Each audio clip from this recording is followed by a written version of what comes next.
It Can't Happen Here by Sinclair Lewis, Chapter 19.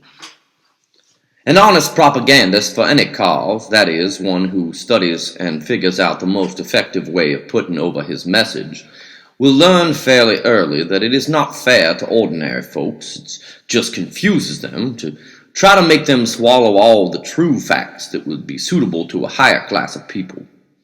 And one seemingly small but almighty important point he learns, if he does much speechifying, is that you can win over folks to your point of view much better in the evening, when they are tired out from work and not so likely to resist you, than at any other time of day. From 0 Hour by Berzelius Windrip. The Fort Beulah Informer had its own three-story and basement building on President Street between Elm and Maple, opposite the side entrance of the Hotel Wessex. On the top story was the composing room, on the second, the editorial and photographic departments and the bookkeeper. In the basement, the presses, and on the first or street floor, the circulation and advertising departments and the front office, open to the pavement, where the public came to pay subscriptions and insert want ads. The private room of the editor, Doremus Jessup, looked out on President Street through one not-too-dirty window. It was larger but little more showy than Lorinda Pike's office at the tavern, but on the wall it did have historic treasures in the way of water-stained surveyor's map of Fort Beulah Township in 1891, a contemporary oleograph portrait of President McKinley complete with eagles, flags, cannon, and the Ohio state flower, the scarlet carnation, a group of photograph of the New England Editorial Association, in which Doremus was the third blur in a derby hat in the fourth row, and an entirely bogus copy of a newspaper announcing Lincoln's death. It was reasonably tidy in the patent letter file, otherwise empty. There were only 2.5 pairs of winter mittens and an 18-gauge shotgun shell. Doremus was, by habit, extremely fond of his office. It was the only place, aside from his study at home, that was thoroughly his own. He would have hated to leave it or to share it with anyone, possibly excepting Buck and Lorinda, and every morning he came to it expectantly from the ground floor, up the wide brown stairs, through the good smell of printer's ink. He stood at the window of this room before 8 the morning when his editorial appeared, looking down at the people going to work in shops and warehouses. A few of them were in Minutemen uniforms. More and more even the part-time MMs wore their uniforms when on civilian duties. There was a bustle among them. He saw them unfold copies of the Informer. He saw them look up, point at his window. Heads close, they irritably discussed the front page of the paper. R.C. Crowley went by, early as ever, on his way to open the bank, and stopped to speak to a clerk from Edward Howland's grocery, both of them shaking their heads. Old Dr. Olmsted, Fowler's partner, and Louis Rottenstern halted on a corner. Doremus knew they were both friends of his, but they were dubious, perhaps frightened as they looked at an informer. The passing of people became a gathering, the gathering a crowd, the crowd a mob, glaring up at his office, beginning to clamor. There were dozens of people there unknown to him, respectable farmers in town for shopping, unrespectables in town for a drink, laborers from the nearest work camp, and all of them eddying around uniforms. Probably many of them cared nothing about the insults to the corporal state, but had only unprejudiced impersonal pleasure in violence natural to most people. Their mutter became louder, less human, more like the snap of burning rafters. Their glances joined in one. He was, frankly, scared. He was half conscious of Big Dan Wilgus, the head compositor beside him, hand on his shoulder, but saying nothing, and of Doc Itchett cackling, My precious, I hope they don't come up here. The mob acted then, swift and together, on no more of an incitement than an unknown MM shout, Ought to burn the place! Lynch the whole bunch of traitors! They were running across the street into the front office. He could hear a sound of smashing, and his fright was gone in a protective fury. He galloped down the wide stairs, and from 5 steps above the front office looked on the mob. It equipped with axes and brush hooks grabbed from in front of Pridewell's nearby hardware store, slashing at the counter facing the front door, breaking the glass case of souvenir postcards and stationery samples, and with obscene hands reaching across the counter to rip the blouse of the girl clerk. Dreamus cried, "Get out of this, y'all, you bums!" They were coming toward him, claws hideously opening and closing, but he did not await that coming. He clumped down the stairs, step by step, trembling not from fear, but from insane anger. One large burgher seized his arm, began to bend it. The pain was atrocious. At that moment, Dreamus almost smiled, so grotesquely was it the nick-of-time rescue by the landing party of Marines. Into the front officer, Commissioner Shad Ledoux marched, at the head of 20 MMs with unsheathed bayonets, and lumpishly climbing up on the shattered counter bellowed, "That'll do from you guys! Lam out of this! The whole damn bunch of you!" Dreamus' assailant had dropped his arm. Was he actually, wondered Dreamus, to be warmly indebted to Commissioner Ledoux, to Shad Ledoux? Such a powerful, dependable fellow, the dirty swine. Shad roared on, "We're not gonna bust up this place! Jessup sure deserves lynching, but we got orders from Hanover. The corporals are gonna take over this plant and use it. Beat it, you!" A wild woman from the mountains in another existence she had knitted at the guillotine, had thrust through to the counter and was howling up at Shad. "They're traitors! Hang 'em! We'll hang you if you stop us! I want my $5,000! Shad casually stooped down from the counter and slapped her. Dreamus felt his muscles tense with the effort to get at Shad to revenge the good lady, who after all had as much right as Shad to slaughter him, but he relaxed impatiently, gave up all desire for mock heroism. The bayonets of the MMs who were clearing out the crowd were reality, not to be attacked by hysteria. Shad from the counter was blatting in a voice like a sawmill, "Snap into it, Jessup! Take him along, men!" And Dreamus, with no volition whatever, was marching through President Street, up Elm Street, and toward the courthouse and county jail, surrounded by 4 armed Minutemen. The strangest thing about it, he reflected, was that a man could go off thus, on an uncharted journey which might take years, without fussing over plans and tickets, without baggage, without even an extra clean handkerchief, without letting Emma know where he was going, without letting Lorinda, Lorinda could take care of herself. But Emma would worry. He realized that the guard beside him, with the chevrons of a squad leader or corporal, was Eris Dilly, the slatteringly farmer from up on Mount Terror whom he had often helped, or thought he had helped. "Ah, Eris," said he. "Humph," said Eris. "Come on, shut up and keep moving," said the MM behind Dreamus, and prodded him with the bayonet. It did not actually hurt much, but Dreamus spat with fury. So long now he had unconsciously assumed that his dignity, his body, were sacred. Ribald death might touch him, but no more vulgar stranger. Not till they had almost reached the courthouse could he realize that people were looking at him, at Dreamus Jessup, as a prisoner being taken to jail. He tried to be proud of being a political prisoner. He couldn't. Jail was jail. The county lockup was at the back of the courthouse, now in the center of Ledoux's headquarters. Dreamus had never been in that or any other jail except as a reporter, pityingly interviewing the curious, inferior sort of people who did mysteriously get themselves arrested. To go into that shameful back door, he who had always stalked into the front entrance of the courthouse, the editor, saluted by clerk and sheriff and judge. Shad was not in sight. Silently, Dreamus's 4 guards conducted him through a steel door, down a corridor, to a small cell reeking of chloride of lime, and, still unspeaking, they left him there.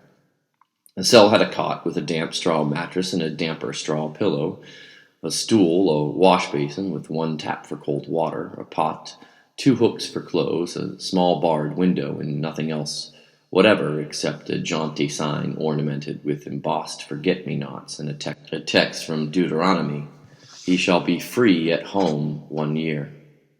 "I hope so," said Dreamus, not very cordially. It was before 9 in the morning. He remained in that cell without speech, without food, with only tap water caught in his double palm, and with 1 cigarette an hour. until after midnight, and in the unaccustomed stillness he saw how imprisoned men could eventually go mad. Don't whine, though. You hear a few hours, and plenty of poor devils in solitary for years and years, put there by tyrants worse than Windrip. Yes, and sometimes put there by nice, good, socially minded judges that I've played bridge with.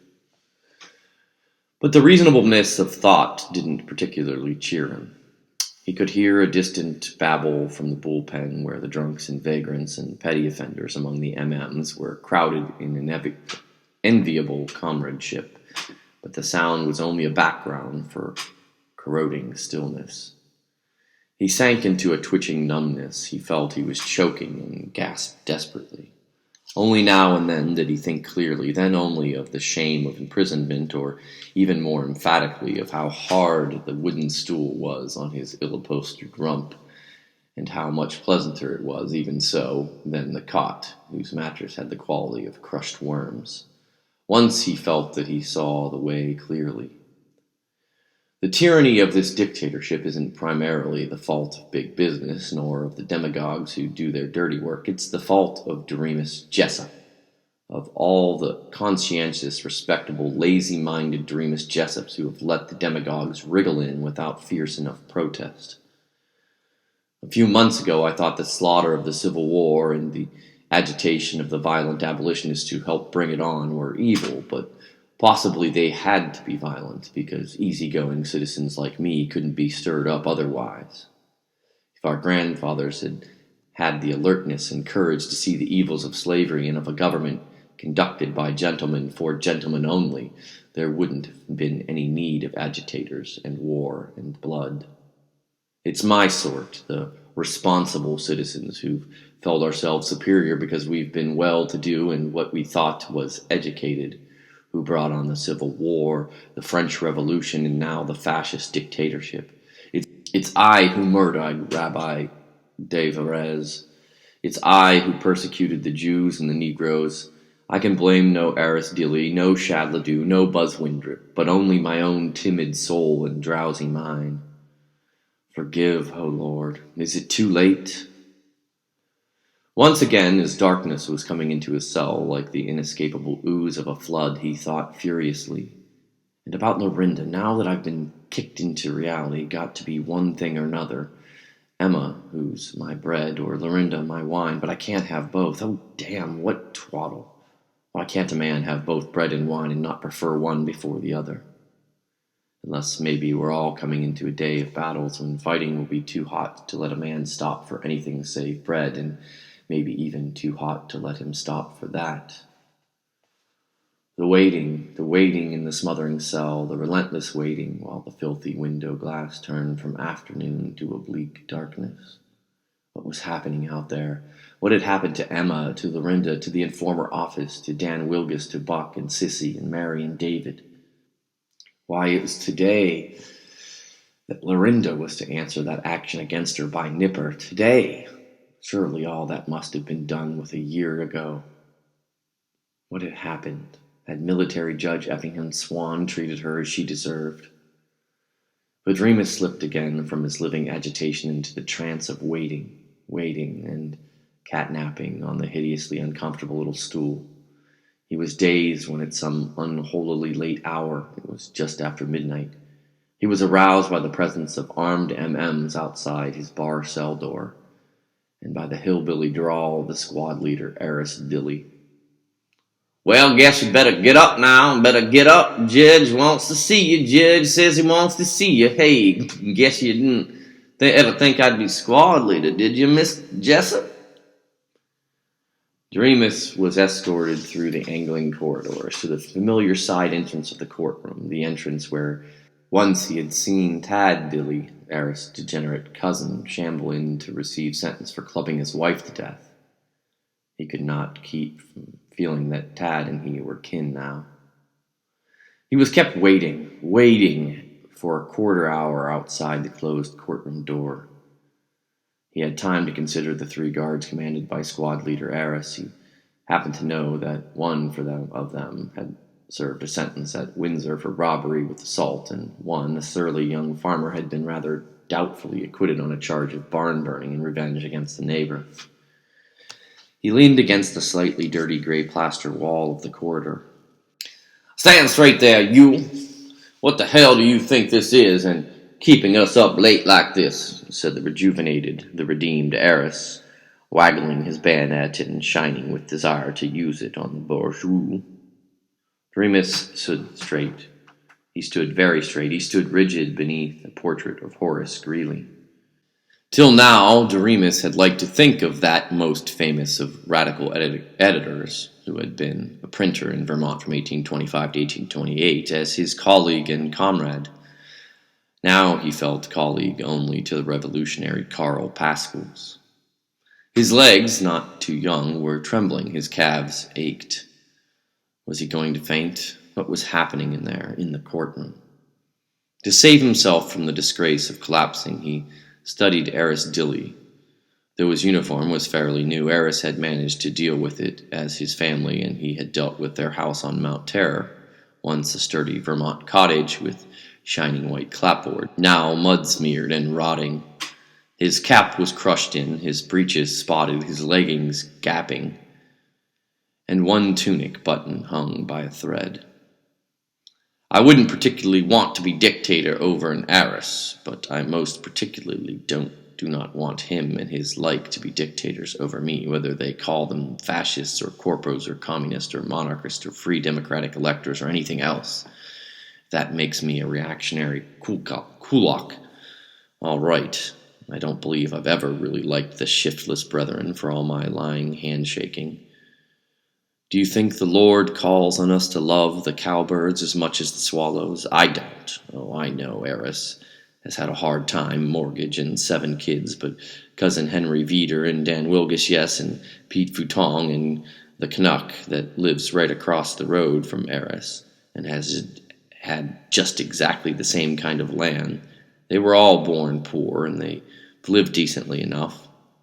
They can wash their ears and their door sills at least. I'm cursed if I'm going to give up the American Wesleyan doctrine of free will and the will to accomplishment entirely, even if it does get me read out of the liberal communion."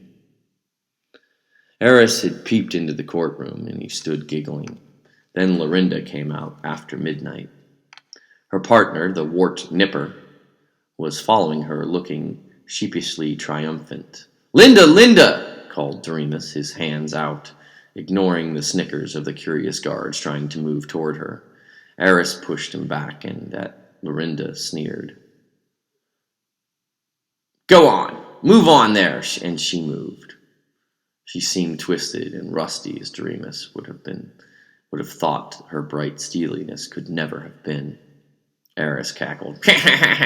"Your friend, Sister Pike." "My wife's friend." "All right, boss. Have it your way. Your wife's friend, Sister Pike, got hers for trying to be fresh with Judge Swan. She's been kicked out of her partnership with Mr. Nipper, and he's going to manage the tavern of theirn. And Sister Pike goes back to pot-walloping in the kitchen like she ought to. Like maybe some of your women folks that think they're so almighty stylish and independent will be having to pretty soon." Again, Doremus had sense enough to regard the bayonets, and a mighty voice from inside the courtroom trumpeted, "Next case! Jessup!" On the judge's bench were Shad Ledoux in uniform as an MM battalion leader, ex-superintendent Emil Staubmeyer presenting the role of ensign, and a third man, tall, rather handsome, rather too face-massaged with the letters MJ on the collar of his uniform as commander or pseudo-colonel. He was perhaps 15 years younger than Doremus. This, Doremus knew, must be military Judge Effingham Swan, sometime of Boston. The Minutemen marched him in front of the bench and retired with only 2 of them, a milky-faced farm boy and a former gas station attendant, remaining on guard inside the double doors of the side entrance, the entrance for criminals. Commander Swan loafed to his feet, and, as though he were greeting his oldest friend, cooed at Doremus. "My dear fellow, so sorry to have to trouble you. Just a routine query, you know. Do sit down, gentlemen, in the case of Mr. Doremus, surely we need not go through the farce of formal inquiry. Let's all sit about that damn big silly table down there. Place where they always stick the innocent defendants and the guilty attorneys, you know, and get down from this high altar a little too mystical for the taste of a vulgar bucket-shop gambler like myself. After you, Professor, after you, my dear Captain, and to the guards. Just wait outside the hall, will you? Close the doors. Stobmeyer and Shad, looking, despite Effingham Swan's frivolity, as pretentious as their uniforms could make them, clumped down to the table. Swan followed them airily, and to Doremus, still standing, he gave his tortoise-shell cigarette case, caroling, "Do have a smoke, Mr. Doremus. Must we all be so painfully formal?"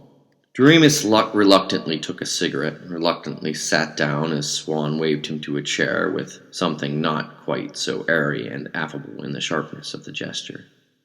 "My name is Jessup, Commander. Doremus is my first name." "Ah, I see. It could be. Quite so. Very New England, Doremus." Swan was leaning back in his wooden armchair, powerful trim hands behind his neck. "I'll tell you, my dear fellow, one's memory is so wretched, you know. I'll just call you Doremus, sans Mr., then. Then, d'ye see, it might apply to either the first or Christian, as I believe one's wretched people in the Back Bay insist on calling it, either the Christian or the surname. Then we shall feel all friendly and secure. Now, Doremus, my dear fellow, I beg my friends in the MM, I do trust they were not too importunate, as these parochial units sometimes do seem to be, but I ordered them to invite you here, really, just to get you advice as a journalist. Does it seem to you that most of the peasants here are coming to their senses and ready to accept the corpo's fait accompli?" Doremus grumbled. "But I understood I was dragged here, and if you want to know, your squad was of all what you call important because of an editorial I wrote about President Windrip." "Oh, was that you, Doremus? You see, I was right. One does have such a wretched memory. I do seem now to remember some minor incident of the sort, you know, mentioned in the agenda. Do have another cigarette, my dear fellow. Swan, I don't care much for this cat-and-mouse game, at least not while I'm the mouse. What are your charges against me?" "Charges? Oh, my only aunt. Just trifling things, criminal libel, and conveying secret information to alien forces, and high treason, and homicidal incitement to violence. You know, the usual boresome line, and all so easily got rid of, my Doremus, if you'd just be persuaded. You see how quite pitifully eager I am to be friendly with you, and to have the inestimable aid of your experience here, if you just decide that it might be part of discretion, so suitable, you know, to your venerable years." "Damn it, I'm not venerable, nor anything like it. Only 60. 61, I should say." "Matter of ratio, my dear fellow. I'm 47 myself, and have no doubt the young pups already call me venerable. But as I was saying, Doremus," why was it that he winced with fury every time Swan called him that?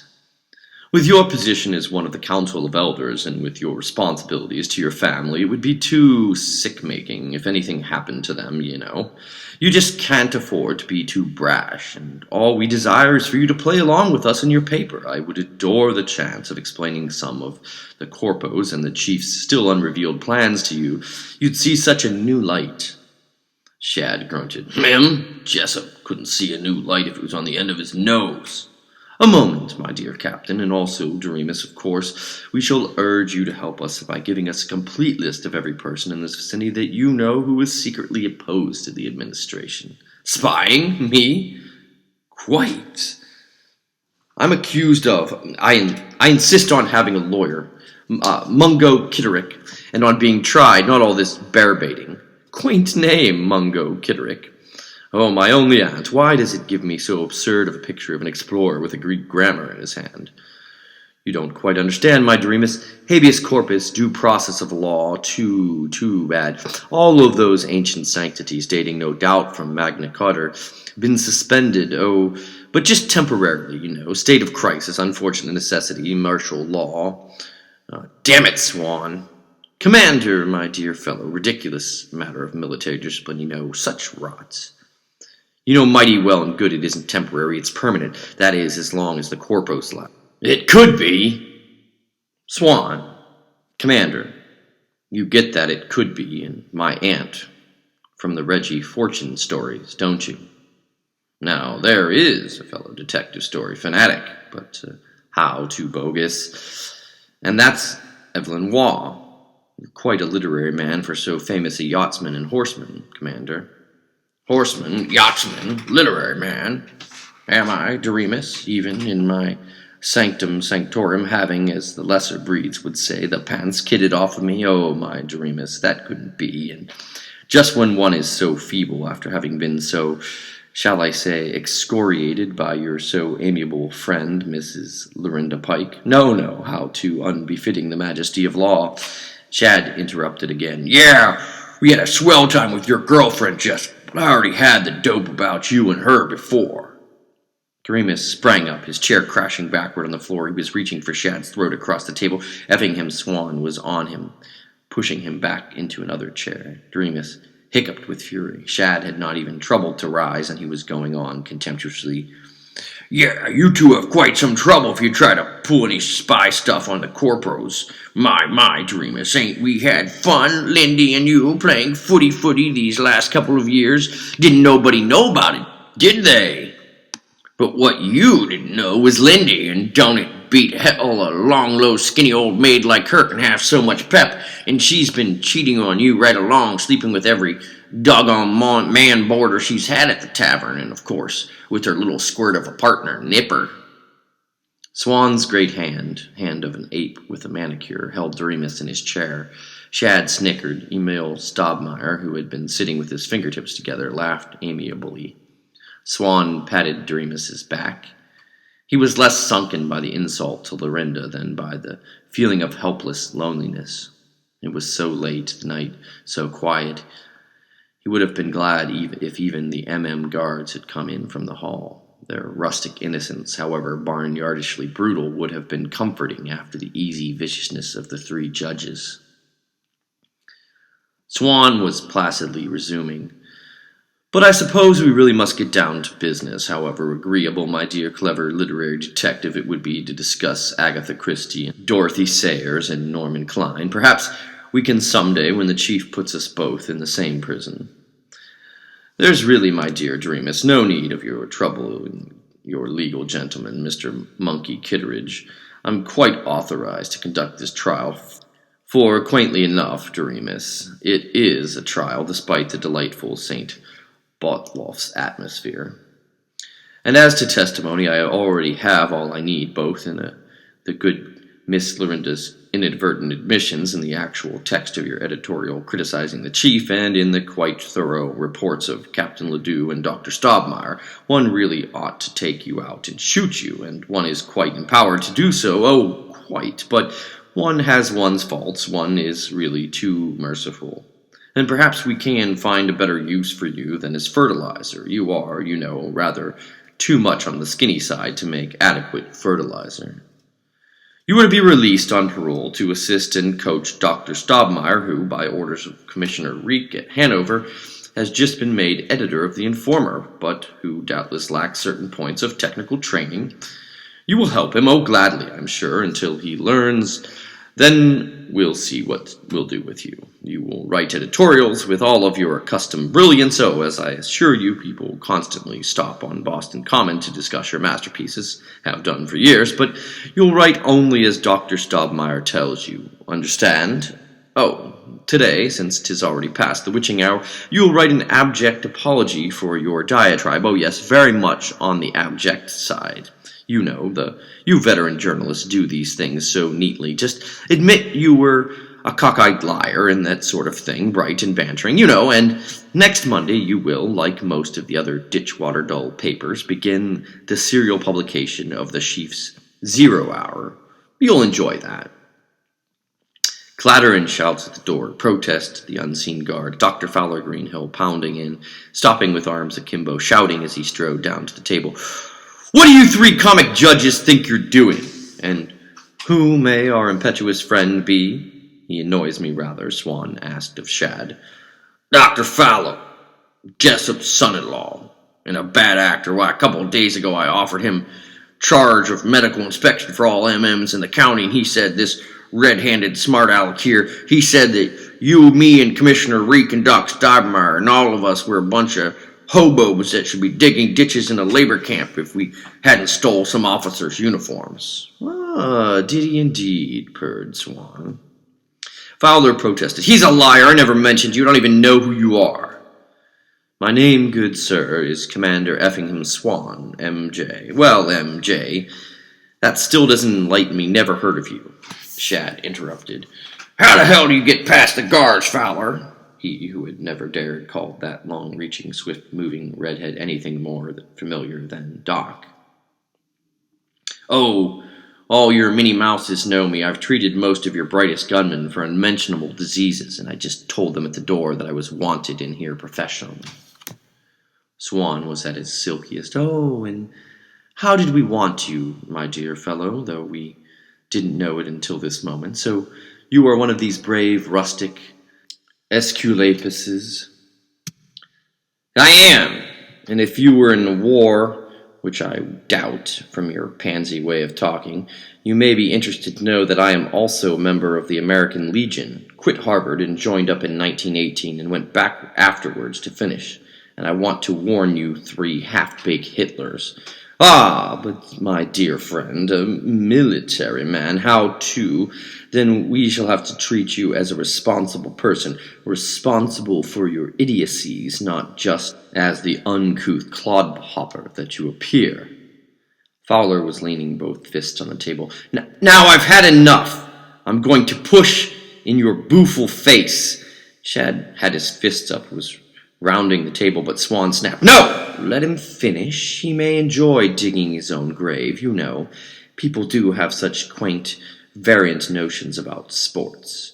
Some ladies actually like to go fishing, all those slimy scales and the shocking odor. By the way, Doctor, before it's too late, I would like to leave you with the thought for the day that I was also in the war to end wars, a major. But go on, I do so want to listen to you yet a little." "Cut the cackle, will you, M.J.? I've just come here to tell you that I've had enough. Everybody's had enough of your kidnapping Mr. Jessup, the most honest and useful man in the whole Beulah Valley. Typical low-down, sneaking kidnappers. If you think your phony Rhodes Scholar accent keep you from being just another cowardly, murdering public enemy in your toy soldier uniform." Swan held up his hand in the most genteel Back Bay manner. "A moment, Doctor, if you would be so good," and to Shad, "I should think we heard enough from the comrade, wouldn't you, Commissioner? Just take the bastard out and shoot him." "Okay, swell," Shad chuckled, and to the guards at the half-open door, "Get the corporal of the guard, and a squad, 6 men, loaded rifles. Make it snap, see?" The guards were not far down the corridor, and their rifles were already loaded. It was in less than a minute that Eris Dilly was saluting from the door, and Shad was shouting, "Come here, grab this dirty crook!" He pointed at Fowler. "Take him along outside." They did, for all Fowler's struggling. Eris Dilly jabbed Fowler's right wrist with a bayonet. It spilled blood down on his hand, so scrubbed for surgery, and like blood his red hair tumbled over his forehead. Shad marched out with them, pulling his automatic pistol from its holster and looking at it happily. Dreamus was held. His mouth was clapped shut by 2 guards as he tried to reach Fowler. Emil Stobmeyer seemed a little scared, but Effingham Swan, suave and amused, leaned his elbows on the table and tapped his teeth with the pencil. From the courtyard, the sound of a rifle volley, a terrifying wail, one single emphatic shot, and nothing after. End of chapter 19. It Can't Happen Here by Sinclair Lewis, chapter 20. The real trouble with the Jews is that they are cruel. Anybody with a knowledge of history knows how they tortured poor debtors in secret catacombs all through the Middle Ages. Whereas the Nordic is distinguished by his gentleness and his kind-heartedness to friends, children, dogs, and people of inferior races. From 0 Hour by Berzelius Windrip. The review in Dewey Hake's provincial court of Judge Schwann's sentence on Greenhill was influenced by County Commissioner Ledoux's testimony that after the execution he found in Greenhill's house a cache of the most seditious documents, copies of Trowbridge's Lance for Democracy, books by Marx and Trotsky, communistic pamphlets urging citizens to assassinate the chief. Mary, Mrs. Greenhill, insisted that her husband had never read such things, that, if anything, he had been too indifferent to politics. Naturally, her word could not be taken against that of Commissioner Ledoux, Assistant Commissioner Stobmeyer, known everywhere as a scholar and a man of probity, and Military Judge Effington Swan. It was necessary to punish Mrs. Greenhill, or rather to give strong warning to other Mrs. Greenhills, by seizing all the property and money Greenhill had left her. Anyway, Mary did not fight very vigorously. Perhaps she realized her guilt. In 2 days she turned from the crispest, smartest, most swift-spoken woman in Fort Beulah into a silent hag, dragging about in shabby and unkempt black. Her son and she went to live with her father, Doremus Jessup. Some said that Jessup should have fought for her and her property, but he was not legally permitted to do so. He was on parole, subject, at the will of the properly constituted authorities, to a penitentiary sentence. So Mary returned to the house and the over-furnished bedroom she had left as bride. She could not, she said, endure its memories. She took the attic room that had never been quite finished off. She sat up there all day, all evening, and her parents never heard a sound, but within a week her David was playing about the yard most joyfully, playing that he was an MM officer. The whole house seemed dead, and all that were in it seemed frightened, nervous, forever waiting for something unknown, all save David and perhaps Mrs. Candy bustling in her kitchen. Meals had been notoriously cheerful at the Jessups. Doremus chattered to an audience of Mrs. Candy and Sissy, flustering Emma with the most outrageous assertions that he was planning to go to Greenland, that President Winthrop had taken to riding down Pennsylvania Avenue on an elephant, and Mrs. Candy was as unscrupulous as all good cooks in trying to render them speechlessly drowsy after dinner and to encourage the stealthy expansion of Doremus's already rotund little belly with her mince pie, her apple pie with enough shortening to make the eyes pop out in sweet anguish, the fat corn fritters and the candied potatoes with the broiled chicken, the clam chowder made with cream. Now there was little talk among the adults at the table, and though Mary was not showily brave, but colorless as a glass of water, they were nervously watching her. Everything they spoke of seemed to point toward the murder and the corpos. If you said, "It's quite a warm fall," you felt that the table was thinking, "So the MMs can go on marching for a long time yet before the snow flies." And then you choked and asked sharply for the gravy. Always Mary was there, a stone statue chilling the warm and commonplace people packed in beside her. So it came about that David dominated the table talk, for the first delightful time in his 9 years of experiment with life, and David liked that very much indeed, and his grandfather liked it not nearly so well. He chattered like an entire palmful of monkeys about Foolish, about his new playmates, children of Mediary Cole the miller, about the apparent fact that the crocodiles are rarely found in the Beulah River, and the more moving fact that the Rostenstern young had driven with their father clear to Albany.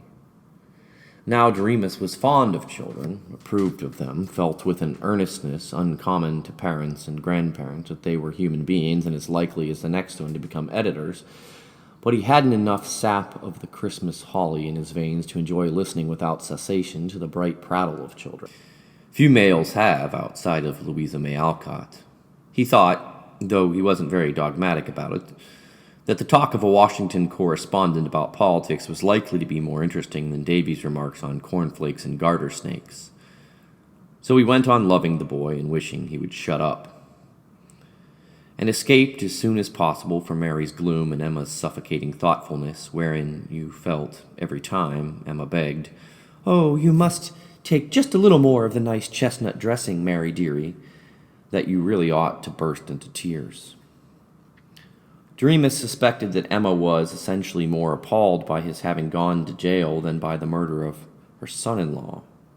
Jessup simply didn't go to jail. People who went to jail were bad, just as barn burners and men accused of that fascinatingly obscure amusement, a statutory offense, were bad.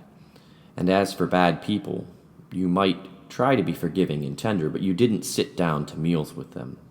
It was all so irregular and most upsetting to the household routine. So Emma loved him and worried about him till he wanted to go fishing and actually did go so far as to get out his flies.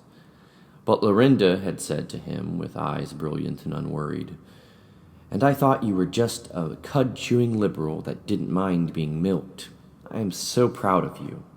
You've encouraged me to fight against.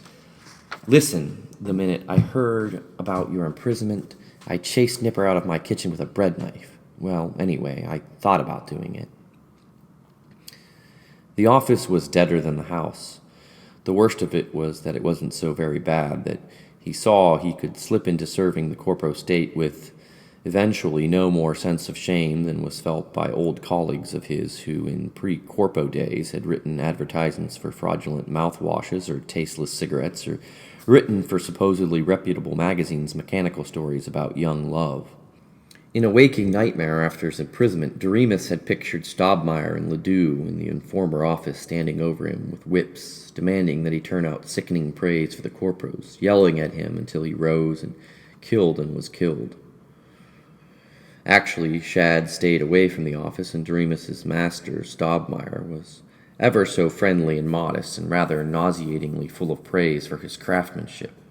Stobmeyer seemed satisfied when, instead of the apology demanded by Swan, Doremus stated that henceforth this paper will cease all criticisms of the present government.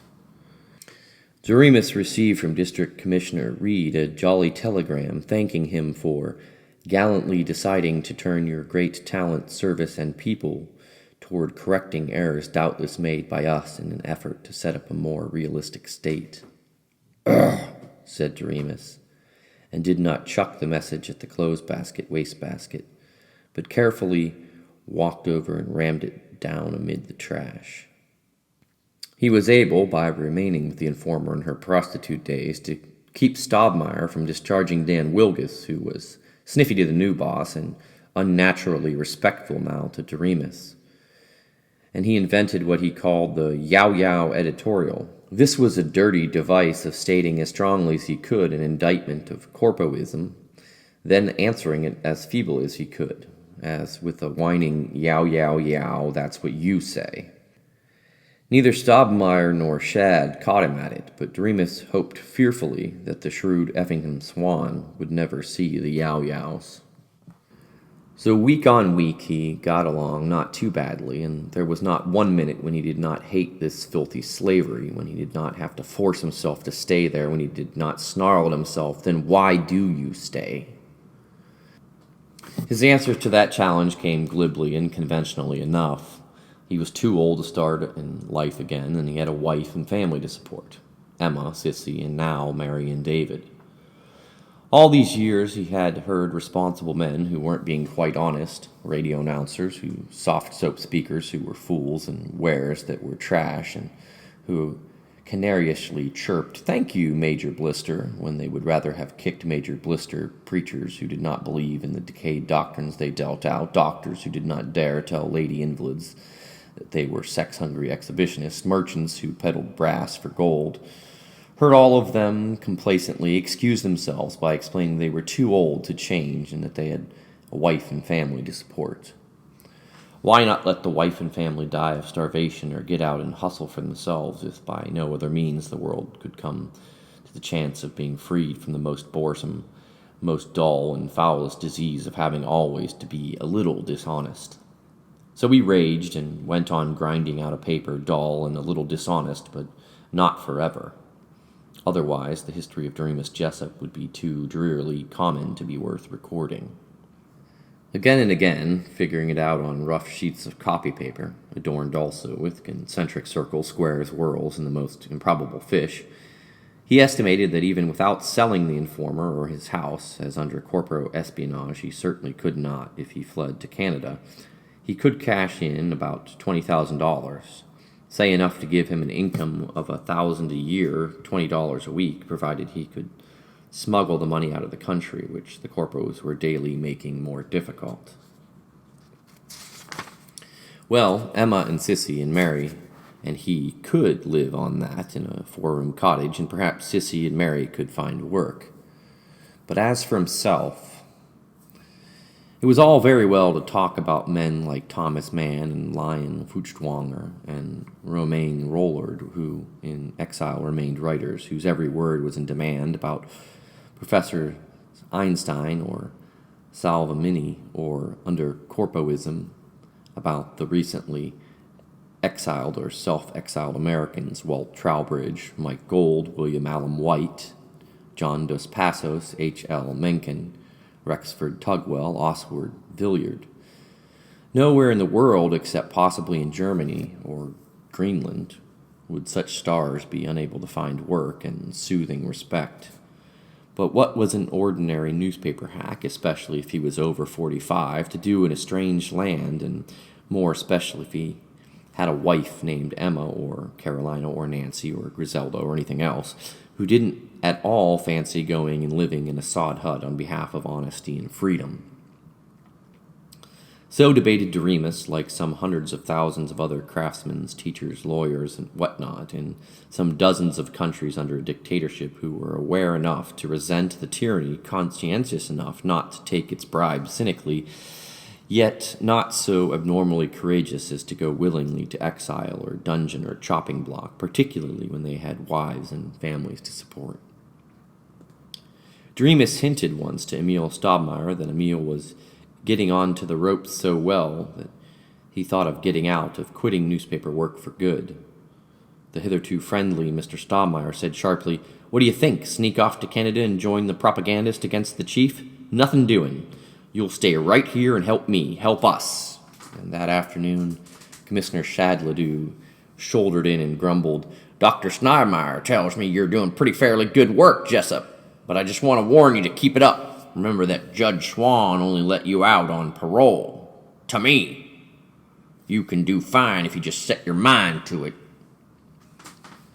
If you just set your mind to it. The one time when the boy Doremus had hated his father had been when he used that condescending phrase. He saw that, for all the apparent prosaic calm of day after day of the paper, he was equally in danger of slipping into acceptance of his serfdom, and of whips and bars if he didn't slip. And he continued to be just as sick each time he wrote. The crowd of 50,000 people who greeted President Winthrop in the University Stadium at Iowa City was an impressive sign of the constantly growing interest of all Americans in political affairs. And Staubmeier changed it to the vast and enthusiastic crowd of 70,000 loyal admirers who wildly applauded and listened to the stirring address of the chief in the handsome University Stadium in beautiful Iowa City, Iowa, is an impressive yet quite typical sign of the growing devotion of all true Americans to political study under the inspiration of the corpo government. Perhaps his worst irritations were that Staubmeier had pushed a desk and his sleek, sweaty person in Doremus's private office, once sacred to his solitary grouches, and that Doc Itchett, hitherto his worshipping disciple, seemed always to be secretly laughing at him. Under a tyranny, most friends are a liability. 1/4 of them turn reasonable and become your enemies. 1/4 are afraid to stop and speak, and 1/4 are killed and you die with them. But the blessed final quarter keep you alive. When he was with Lorinda, gone was all the pleasant, toying, and sympathetic talk with which they had relieved boredom. She was fierce now and vibrant. She drew him close enough to her, but instantly she would be thinking of him only as a comrade in the plots to kill off the corpos. And it was pretty much a real killing off that she meant. There wasn't left to view any great amount of her plausible pacifism. She was busy with good and perilous works. Partner Nipper had not been able to keep her in the tavern kitchen. She had so systemized the work that she had many days and evenings free, and had even started a cooking class for farm girls and young farm wives who, caught between the provincial and the industrial generations, had neither learned good rural cooking with the wood fire, nor yet how to deal with canned goods and electric grills, and who most certainly had not learned how to combine so as to compel the tight-fisted little locally owned power and light companies to furnish electricity at tolerable rates. Heaven's sake, keep this quiet, but I'm getting acquainted with these country gals, getting ready for the day when we begin to organize against the corpos. I depend on them, not the well-to-do women that used to want suffrage, but that can't endure the thought of revolution. Lorinda whispered to him, "We've got to do something." "All right, Lorinda B. Anthony," he sighed. And Carl Pascal stuck. At Polycop's garage, when he first saw Doremus after the jailing, he said, "God, I was sorry to hear about them pinching you, Mr. Jessup. But say, aren't you ready to join us communists now?" He looked about anxiously as he said it. "I thought there weren't any more bolos." "Oh, we're supposed to be wiped out, but I guess you'll notice a few mysterious strikes starting now and then, even though there can't be any more strikes." "Why aren't you joining us? There's where you belong, comrade." "Look here, Carl. You've always said the difference between the socialists and the communists was that you believed in complete ownership of all means of production, not just utility, and that you admitted the violent class war and the socialists didn't. That's poppycock. The real difference is that you, communists, serve Russia. It's your holy land. Well, Russia has all of my prayers right after the prayers for my family and for the chief, but what I'm interested in civilizing and protecting against its enemies isn't Russia, but America." "Is that so banal to say?" "Well, it wouldn't be banal for a Russian comrade to observe that he was for Russia. And America needs our propaganda more every day. Another thing, I'm a middle-class intellectual. I'd never call myself any damn such silly thing, but since you Reds coined it, I'll have to accept it. That's my class, and that's what I'm interested in. The proletarians are probably noble fellows, but I certainly do not think that the interests of the middle-class intellectuals and the proletarians are the same. They want bread. We want, well, all right, say it, we want cake. And when you get a proletarian ambitious enough to want cake too, why, in America he becomes a middle-class intellectual just as fast as he can, if he can.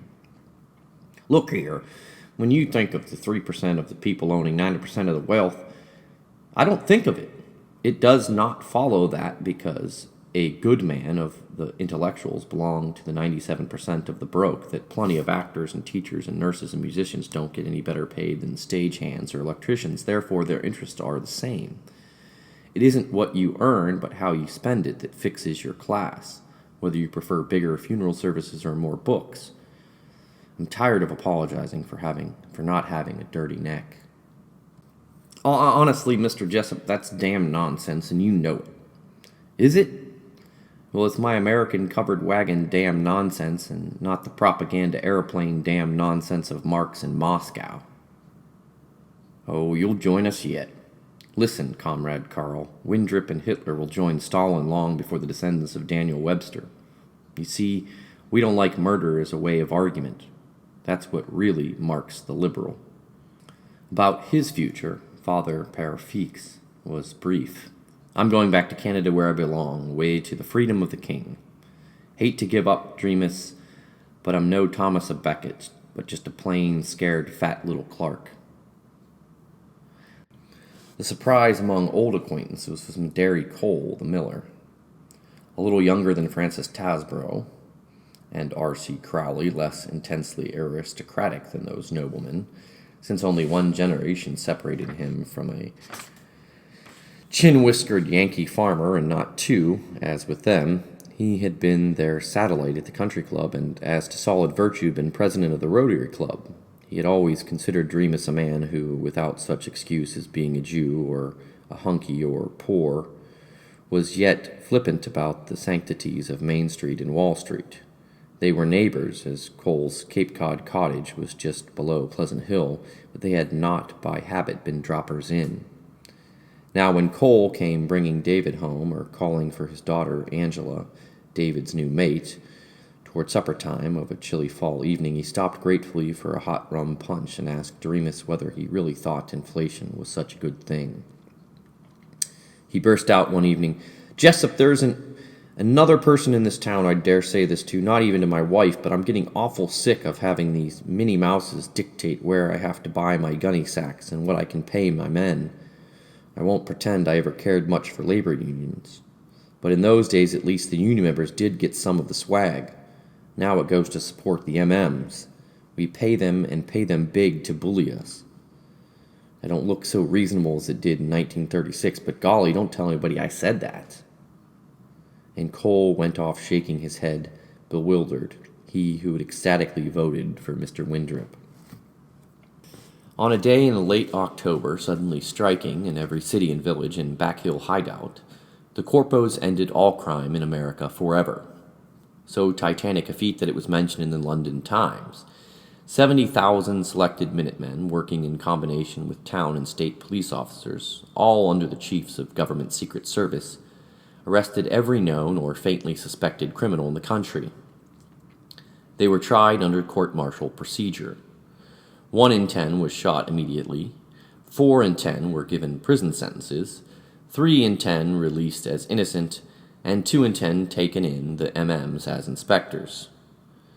There were protests that at least 6 in 10 had been innocent, but this was adequately answered by Winthrop's courageous statement, "The way to stop crime is to stop it."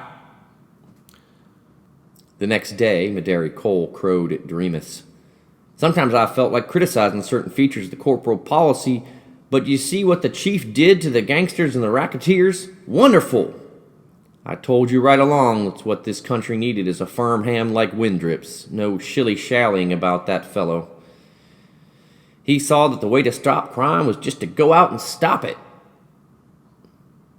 Then was revealed the new American education, which, as Saracen so justly said, was to be ever so much newer than the new educations of Germany, Italy, Poland, or even Turkey. The authorities abruptly closed some scores of the smaller, more independent colleges such as Williams, Bowdoin, Oberlin, Georgetown, Antioch, Carleton, Lewis Institute, Commonwealth, Princeton, Swarthmore, Kenyon, all vastly different one from another, but alike in not yet having entirely become machines. Few of the state universities were closed. They were merely to be absorbed by central corpo universities, one in each of the 8 provinces. But the government began with only 2.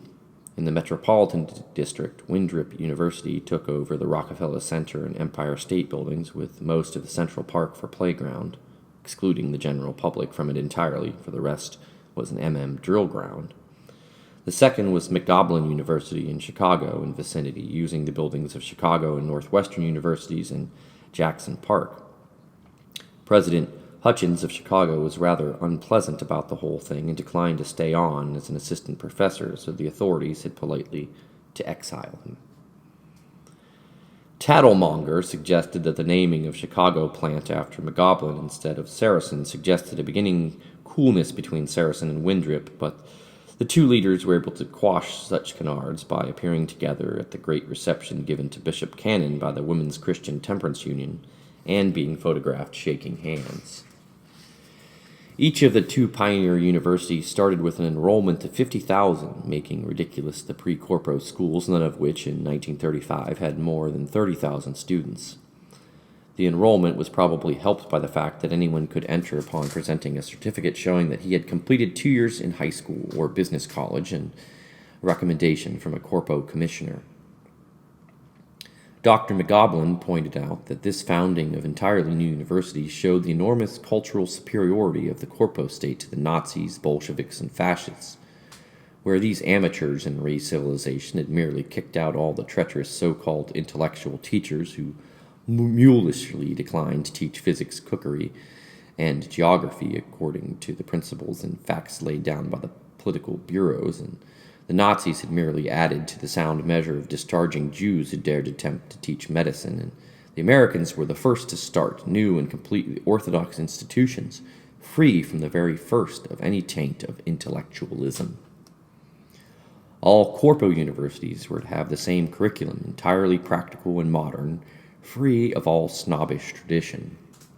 Entirely omitted were Greek, Latin, Sanskrit, Hebrew, biblical study, archaeology, philology, all history before 1500 except for one course, which showed that, through the centuries, the key to civilization had been the defense of Anglo-Saxon purity against barbarians. Philosophy and its history, psychology, economics, anthropology were retained, but To avoid the superstitious errors in ordinary textbooks, they were to be conned only in new books prepared by able young scholars under the direction of Dr. McGoblin.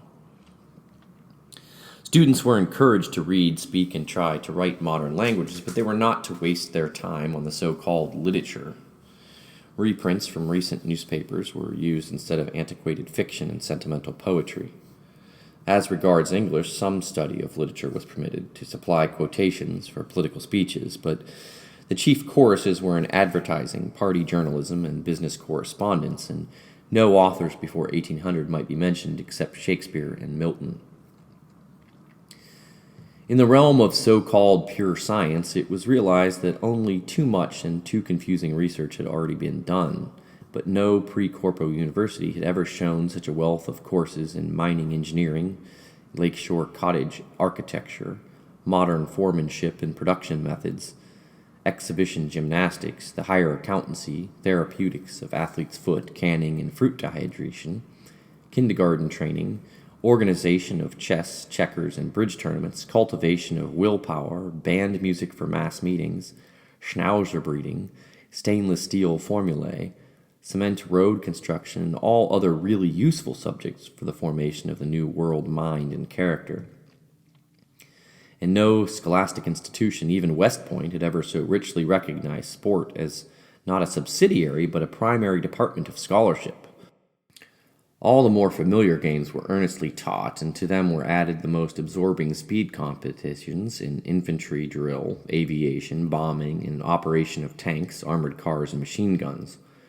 All of these carried academic credits, though students were urged not to elect sports for more than one-third of their credits.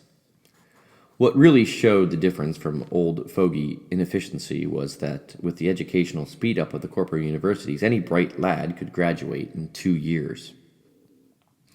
As he read the prospectuses for these Olympian, these Ringling, Barnum, and Bailey universities, Doremus remembered that Victor Loveland, who a year ago had taught Greek in a little college called Isaiah, was now grinding out reading and arithmetic in a corpo labor camp in Maine.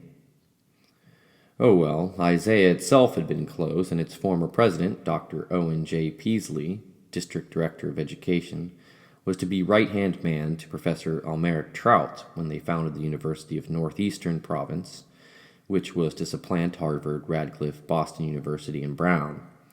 He was already working on the University Yale, and for that project he had sent out letters to 167 of the more prominent poets in America asking for suggestions. End of chapter 20.